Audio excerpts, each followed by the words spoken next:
Assalamualaikum warahmatullahi wabarakatuh. Perkenalkan, nama saya Triana Olivia Sesami dengan NIM 85667489 dari Program Studi Pendidikan Guru Sekolah Dasar. Di sini saya ingin membuat tugas 3 mata kuliah Filsafat Ilmu tentang pilar-pilar pendidikan dan relevasinya di era digital. Mari saksikan videonya. Yang pertama, makna pilar dalam pendidikan.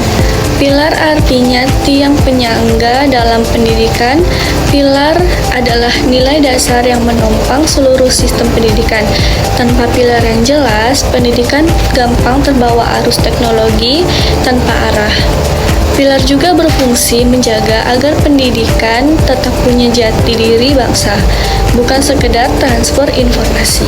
Yang kedua, prinsip dasar pendidikan Ki Hajar Dewantara. Ada 3 semboyan utama yang jadi pilar pendidikan. Yang pertama, Ingar Sosong Tulodo, artinya di depan memberi teladan. Maknanya, guru atau pendidik harus jadi contoh yang baik dalam sikap, kerja, dan moral. Karena murid belajar paling cepat lewat apa yang dilihat, bukan cuma didengar. Yang kedua, Ing Madya Mangun Karso, artinya di tengah membangkitkan semangat atau karsa. Makna, saat belajar bareng, guru jadi motivator. Jadi membuat suasana yang membangkitkan inisiatif, kreativitas, dan keberanian siswa buat bertanya atau berkarya. Yang ketiga, Tutwuri Handayani, artinya di belakang memberi dorongan. Makna dari Tutwuri Handayani, guru itu memberi ruang kemandirian, tidak mendominasi, tetapi mendorong dari belakang. Jadi, siswa membelajar mandiri, guru menjadi support system. Yang ketiga, analisis relevansi dan tantangan penerapan 3 pilar Ki Hajar Dewantara di era digital. Jika dikaji secara analitis, ketiga pilar Ki Hajar Dewantara dianggap tetap relevan dalam konteks era digital. Namun, implementasinya menuntut adaptasi terhadap perubahan media dan perilaku belajar peserta didik. Pertama, prinsip Ingar Sosong Tulodo. Prinsip ini menekankan bahwa pendidikan harus menjadi teladan. Pada era konvensional, keteladanan ditunjukkan melalui sikap dan perilaku di ruang kelas. Sementara pada era digital, ruang keteladanan bergeser ke ranah siber.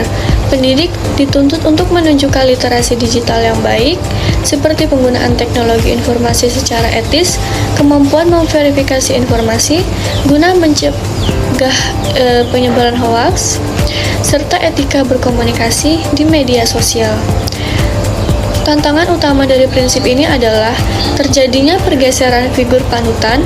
Peserta didik saat ini lebih banyak terpapar konten kreator digital dibandingkan figur pendidik. Oleh karena itu, apabila pendidik tidak memiliki kompetensi digital, wibawa keteladanan akan melemah.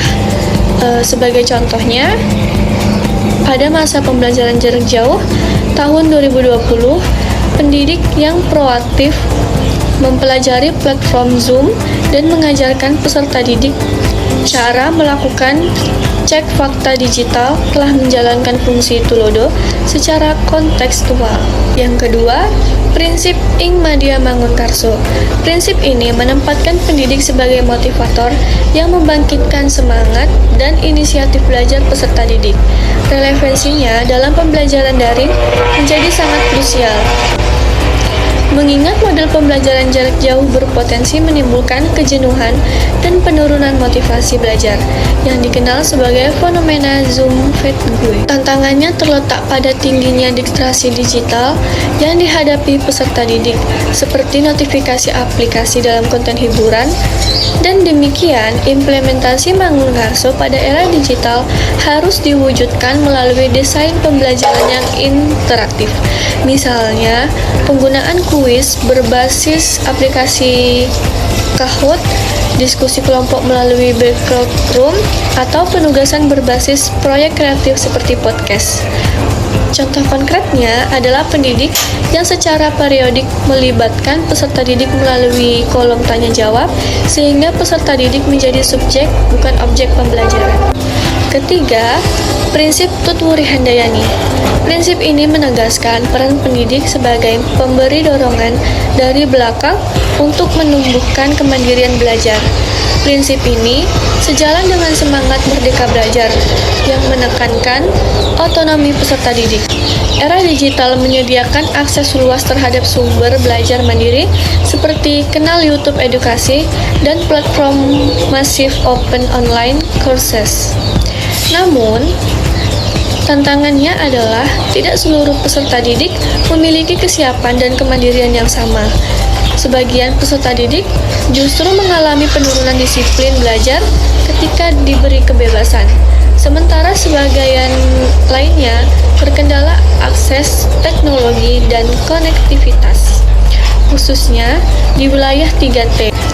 Oleh sebab itu, Tutwuri Handayani tidak dapat dimaknai sebagai sikap lepas tangan. Contoh implementasinya